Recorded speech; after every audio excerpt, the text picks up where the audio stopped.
မင်္ဂလာပါအမအခုပြပေးမှလေးကကြတော့ရင်အပေါ်ပေါင်းအောက်ဖောင်းယူနီလေးပြပေးမယ်နော်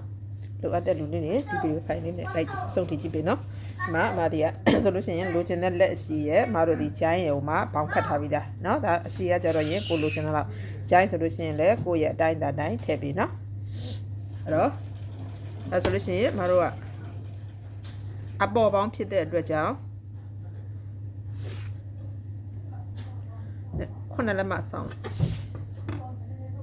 နလက်မဆောင်ပြရင်ဒီ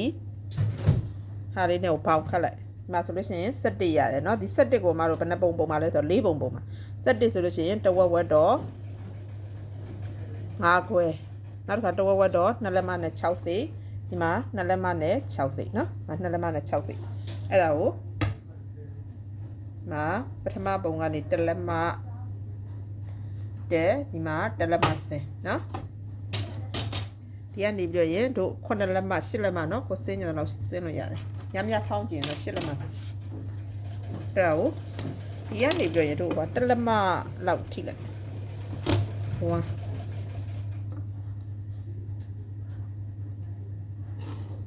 ကတ်လေးနော်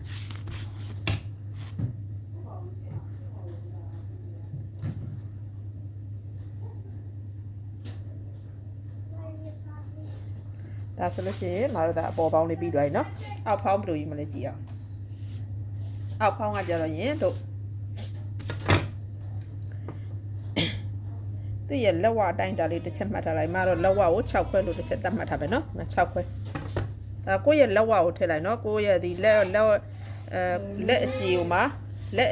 တိုင်ပြရင်အဲ့လက်အရှိရဲ့တို့အဝလေးကိုမှနှစ်နဲ့စားလို့ရတဲ့အဖြေเนาะနှစ်နဲ့စားပြရင်တစ်လက်မပေါင်းပေါ့เนาะချုပ်စားတစ်လက်မပေါင်းအဲ့အဖြေလေးအဲ့တော့ရင်ဒါဆိုလို့ရှိရင်တို့ကဒါသူ့ရဲ့လက်ဝဒီမှာဘလောက်ဖောင်းတာဘလောက်ထည့်ခြင်းလဲသူ့ရဲ့ဂျိုင်းဝါတိုင်းဒီသူ့ရဲ့ဒီဂျိုင်းဝါတိုင်းထည့်လို့ရတယ်เนาะအဲ့ထည့်လို့ရပြီဆိုလို့ရှိရင်ဒါတော့လက်ဖောင်းနေရဲ့သဘောတရားကအောက်ကိုတစ်လက်မဆင်းမယ်အပေါ်ကိုတစ်လက်မတက်เนาะအပေါ်ကိုတစ်လက်မတက်တယ်အောက်ကိုတစ်လက်မဆင်းအဲ့ဒါလေးကိုကတ်ခရီးနဲ့ဝိုက်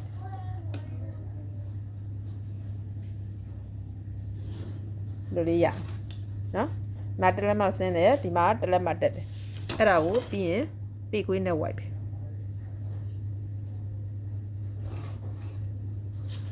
အဲ့တော့တို့က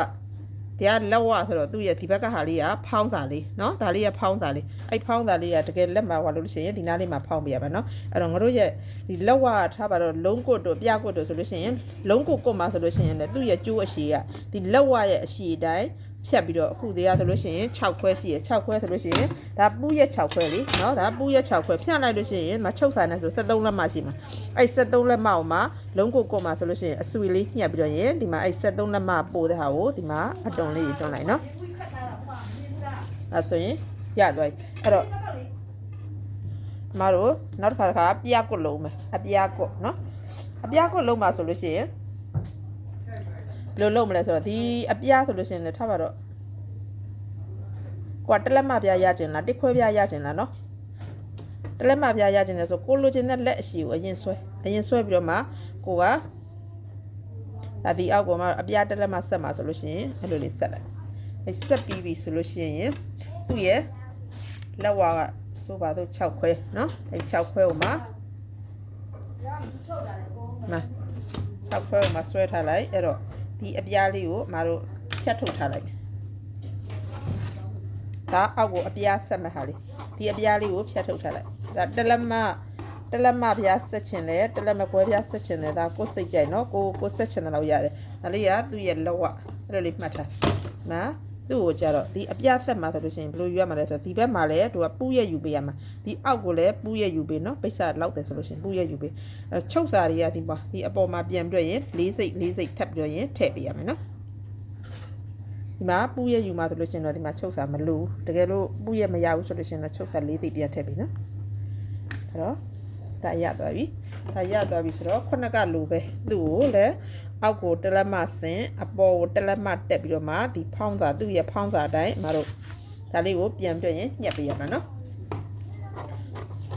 အဲ့ဒါမှလက်ကလေးဖောင်းလိုက်လို့ရှိရင်အဲ့ဒီနေရာလေးပါလေဒီနေရာလေးမှာတို့ကတွဲလေးဖြစ်တယ်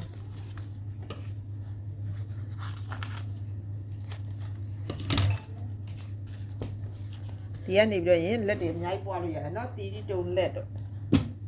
ပေါ်ပေါင်းအောက်ပေါင်းအလုံးစီပြာစီကိုပွားခြင်းတဲ့လက်တွေအမှာပွားလို့ရတယ်အများကြီးပဲ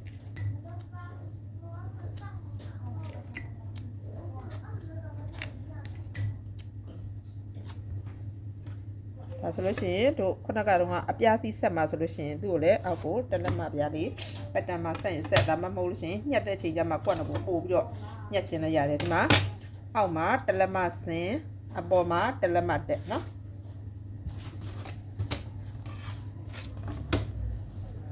ဒီလိုလေးသူ့ကိုလည်းအပေါ်ပေါင်းဖြစ်တဲ့အတွက်ကြောင့်ဒီမှာဖောင်းစာလေးထည့်ပေးရမှာအောက်ဖောင်းနော်အောက်ဖောင်းစာလေးထည့်ပေးရမှာဖြစ်တဲ့အတွက်ကြောင့်အပေါ်ပေါင်းအောက်ဖောင်းဖောင်းစာလေးထည့်ပေးရမှာဖြစ်တဲ့အတွက်ကြောင့်မတို့ဒီလိုလေးသွားမယ်နော်ဒီရလေးညှက်လို့ချင်းအောက်ကိုတလက်မဆင်းပေးအပေါ်ကိုတလက်မတက်ပြီနော်ဒါလေးဆိုလို့ရှိရင်မတို့ဟိုဘဲလက်အောက်ခေါင်းလောင်းလက်လေးတွေဆိုလို့ရှိရင်ဒီပုံစံလေးတွေတော့နော်